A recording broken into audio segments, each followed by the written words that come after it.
Horas amanginang, salam sejahtera madihita saluhuna hatani Tuhan di bagasan Minggu tanggal 19 Maret tahun 2020 ima di Minggu letare nomor 8 Mei Minggu marlas niroha dienek do sian Yohanes 9 ayat 35 lalu mai itu ayat 40 sada andorang sohame basa matang yang mahita.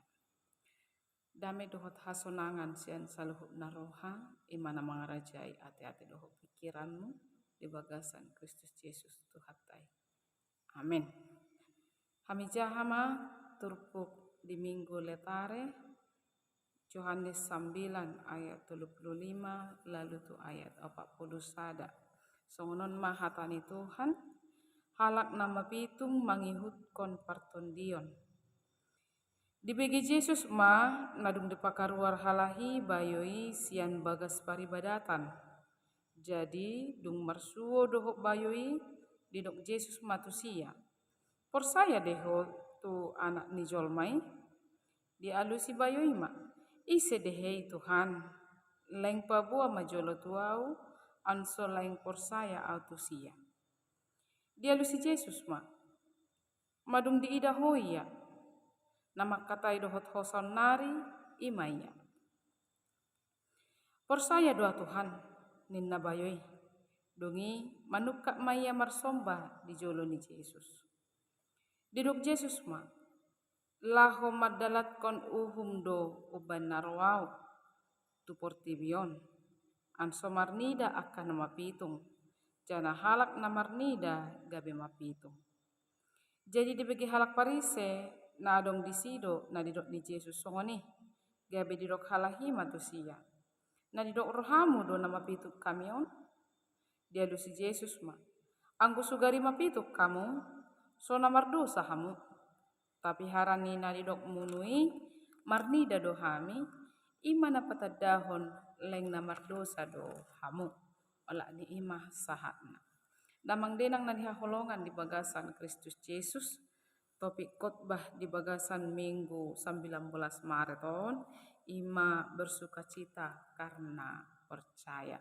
Marjok ni roha harana persaya. Menarik nats ini berbicara tentang seorang laki-laki yang buta sejak lahirnya disembuhkan oleh Tuhan Yesus. Tetapi Bapak Ibu Saudara yang dikasihi oleh Tuhan, kalau kita baca keseluruhan pasal ini, kita akan menemukan bahwa sebenarnya peristiwa Yesus menyembuhkan orang buta ini bukan hanya bicara soal kesembuhan itu saja atau mukjizat itu saja, tetapi lebih daripada itu, Yesus ingin merubah, Yesus ingin mereformasi paradigma-paradigma tentang keagamaan, keimanan seseorang pada masa itu dalam menjalankan imannya atau rohaninya atau agamanya. Ada banyak hal yang direformasi atau diperbaiki oleh Tuhan yang bisa kita lihat dari ayat ini. Memang sangat mengagumkan ketika mukjizat terjadi. Ketika seorang laki-laki yang buta sejak lahirnya disembuhkan oleh Tuhan. Bahkan kalau kita baca dari ayat 1 sampai dengan ayat yang ke-34 ini, lebih tepatnya peristiwa tentang Yesus menyembuhkan orang buta ini di ayat 1 sampai dengan ayat 12. Yesus menyembuhkannya dengan hal-hal yang di luar logika. Yesus menyembuhkan dengan cara mengoleskan matanya dengan tanah dan menyuruhnya agar laki-laki ini pergi ke kolam Siloam untuk membersihkan tanah yang ada di matanya. Dan ketika dia membersihkan tanah itu, dan dia pun melihat. Tapi Bapak Ibu Saudara yang dikasihi oleh Tuhan Yesus, kegaguman kita kepada orang buta itu yang sudah melihat, itu bisa kita lihat nanti. Tapi mari kita melihat dulu bagaimana Yesus dalam melakukan mukjizat ini mendapat tantangan atau perdebatan dengan orang-orang Farisi. Dan disitulah Yesus merubah cara berpikir mereka tentang keagamaan yang diharapkan oleh Allah di tengah-tengah kehidupan orang-orang Yahudi. Yang pertama, Bapak Ibu Saudara yang dikasihi oleh Tuhan, ketika Yesus menyembuhkan orang buta ini, Yesus menyembuhkannya pada hari Sabat. Di mana kalau bagi orang Yahudi tidak boleh melakukan apapun pada hari Sabat. Bahkan dalam Alkitab juga pernah dicatat ketika ada lembumu jatuh ke dalam lubang, kalau pada hari Sabat tidak akan dilakukan apa-apa untuk menolong itu. Dan itu adalah sesuatu hal yang dikritik oleh Yesus. Dan ini juga terjadi kembali di mana Yesus menyembuhkan orang buta pada hari Sabat. Lalu orang Farisi ini bertanya kepada laki-laki ini, siapa dia yang menyembuhkan matanya? Lalu laki-laki ini menjawab itu, dia katakan panurirang dia. Lalu orang Farisi ini katakan, bagaimana mungkin seorang panurirang melanggar hari Sabat? Lalu laki-laki ini menjawab, bagaimana mungkin seorang yang berdosa dapat melakukan mukjizat? Itu yang pertama. Yang kedua yang kita lihat adalah ketika orang buta ini telah disembuhkan oleh Yesus, dia pergi ke peribadatan, ke rumah Tuhan. Lalu ketika orang Farisi melihat laki-laki ini, dia diusir. Dan ketika Yesus melihat orang buta yang sudah melihat itu diusir dari rumah peribadatan, Yesus datang dan berbicara kepada pemuda itu dan berkata, menurutmu siapakah anak manusia itu? Percayakah kamu kepadanya? Lalu orang buta ini yang sejak lahirnya yang hanya mendengar tentang Yesus, yang hanya mendengar tentang Mesias, dia menjawab, siapakah itu Tuhan? Lalu Yesus menjawab kepadanya, dia yang berdiri di depanmu, itulah dia. Lalu Yesus katakan kepada laki-laki itu, kehadiran Yesus di tengah-tengah dunia ini di ayat 39. La homadalat kon uhum an somarnida akan nama pitung jalna halak namarnida gabi mapitung. Kalau kita mempelajari perkataan Yesus ini lebih dalam, maka kita akan melihat bahwa ada orang-orang yang mengikut Yesus dalam pengenalannya kepada Yesus, tetapi tidak sampai kepada tahap percaya. Seperti orang Farisi, mereka tahu tentang Mesias, mereka mempelajari kitab-kitab, bahkan mereka melihat apa yang sudah Yesus kerjakan, mujizat-mujizat yang Yesus lakukan, tetapi itu tidak mendatangkan kepercayaan kepada mereka. Itulah yang dikatakan oleh Yesus. Seorang yang buta sejak lahir disembuhkan dan dia dapat melihat, tidak hanya matanya yang melihat, tetapi rohaninya juga melihat. Kalau kita membaca di ayat yang ke-8 sampai dengan ayat yang ke-34, itu adalah bagian-bagian di mana laki-laki ini memperjuangkan apa yang dipercayainya terhadap mujizat yang sudah dirasakannya. Bagaimana dia mempercayai bahwa yang menyembuhkan dia adalah Tuhan. Bapak Ibu Saudara yang dikasihi oleh Tuhan, ketika dia sudah melihat kembali, tidak hanya matanya, tetapi rohaninya juga melihat dengan benar siapa Yesus di tengah-tengah pelayanan atau pekerjaan Yesus di dunia ini. Tetapi orang Farisi, mereka sekalipun mereka sudah belajar banyak tentang hukum Tuhan, tentang janji kemesiasan, bahkan mereka melihat dengan matanya sendiri tentang pekerjaan-pekerjaan Yesus, mereka tidak percaya.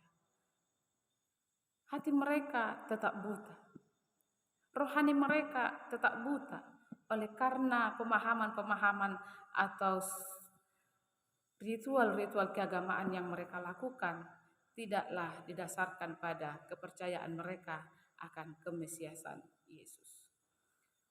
Makanya Yesus katakan, yang buta menjadi melihat, yang melihat menjadi buta.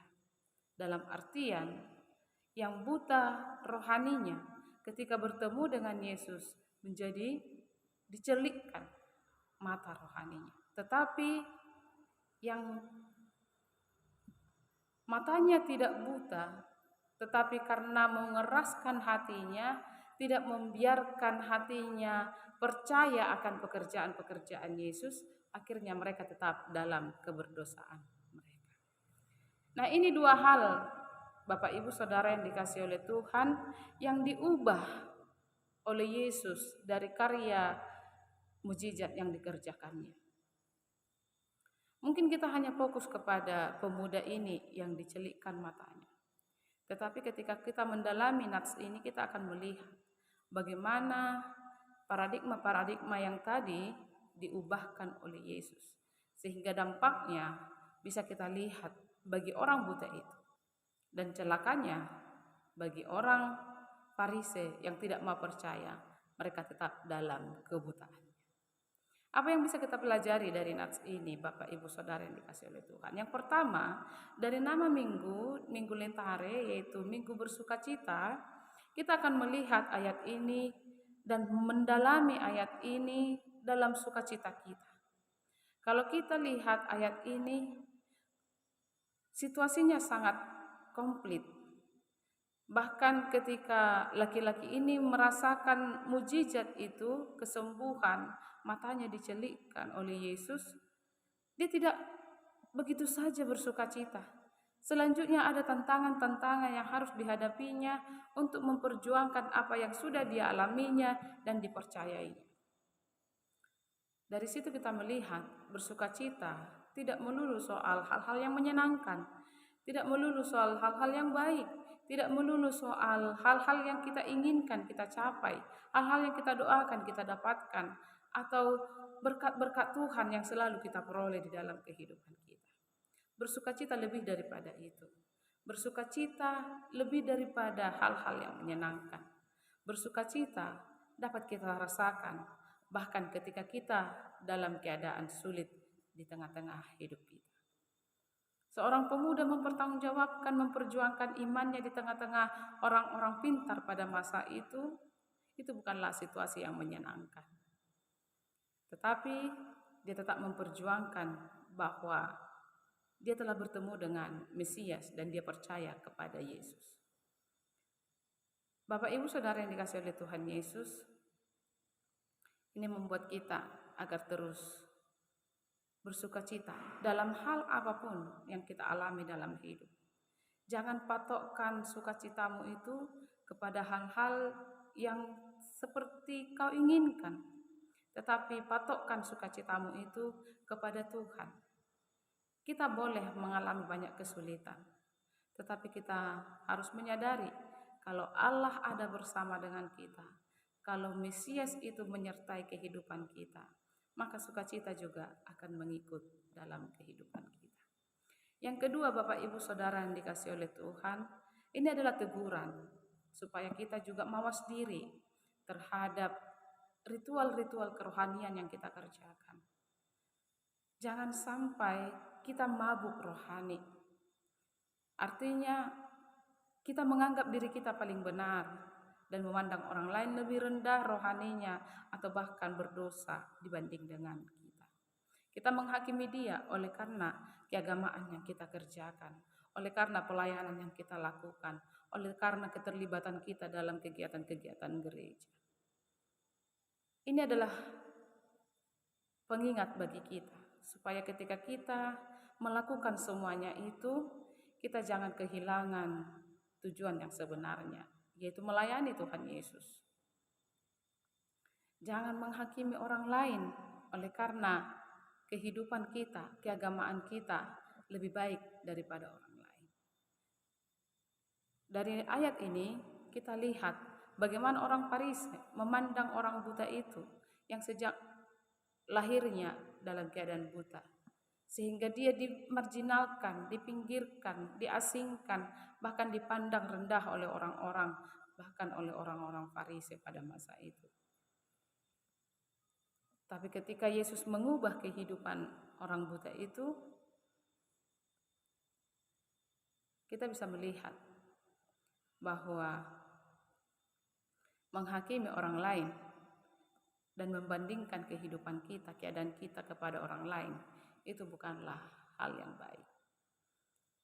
Sebaik apapun, sekuat apapun iman kita, pelayanan kita sesibuk apapun, kita harus ingat bahwa muara dari semua yang kita kerjakan adalah melayani Yesus. Biarlah Yesus semakin besar dan kita semakin kecil atau bahkan tidak diperhitungkan oleh dunia ini, namun Yesus semakin dimuliakan di tengah-tengah pelayanan kita. Yang ketiga, Bapak Ibu Saudara yang dikasihi oleh Tuhan, yang bisa kita pelajari dari ayat ini adalah bagaimana supaya dalam perjalanan kehidupan kita jangan kita buta secara rohani. Buta secara rohani artinya kita tahu, kita paham, kita mengerti akan apa yang Tuhan Yesus inginkan untuk kita kerjakan dalam hidup. Akan apa yang harus kita kerjakan untuk diri kita sendiri, untuk tubuh kita. Kita tahu bagaimana perintah Yesus untuk kita mengasihi sesama kita seperti kita mengasihi diri kita. Kita tahu bagaimana Tuhan Yesus mengingatkan kita agar tidak memandang rendah orang lain. Kita tahu bahwa Tuhan Yesus mengingatkan kita bahwa apa yang kita tabur itu yang kita tuai. Banyak hal yang sudah Tuhan Yesus ajarkan kepada kita. Firman Tuhan hari ini mengingatkan, jangan buta rohani kita. Menganggap apa yang kita tahu itu seolah-olah tidak kita tahu. Sehingga pikiran kita bisa diisi oleh kebenaran firman Tuhan. Tetapi aksi kita, perbuatan kita tidak memperlihatkan itu. Itulah yang dinamakan oleh kebutaan rohani.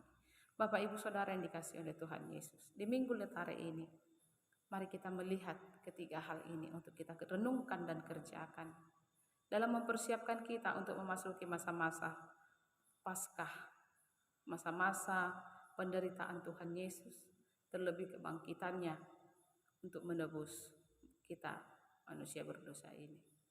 Mari kita persiapkan hati kita untuk kita bisa mempelajari, untuk kita bisa mendalami, menghidupi minggu-minggu ke depannya, minggu passion, minggu kesengsaraan ini. Untuk kita lebih mendekatkan diri kita kepada Tuhan. Sehingga sukacita kita adalah sukacita yang terbaik, sukacita abadi. Karena kita bersukacita hanya di dalam Yesus.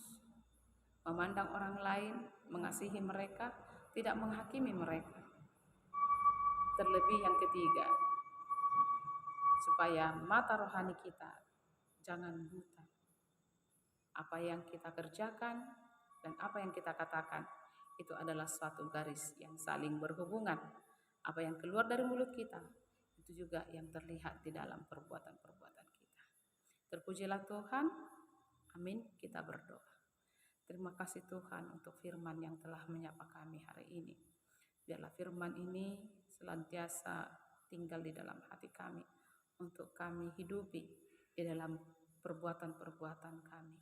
Kami juga berdoa agar setiap jemaat Tuhan yang mendengarkan untuk terus bergumul bersama dengan Yesus, melayani Tuhan dengan sungguh-sungguh dan mengasihi sesama, bahkan juga melakukan apa yang Tuhan Yesus ajarkan di dalam kehidupan kami. Terima kasih Tuhan Yesus, di dalam nama-Mu kami bersyukur. Amin.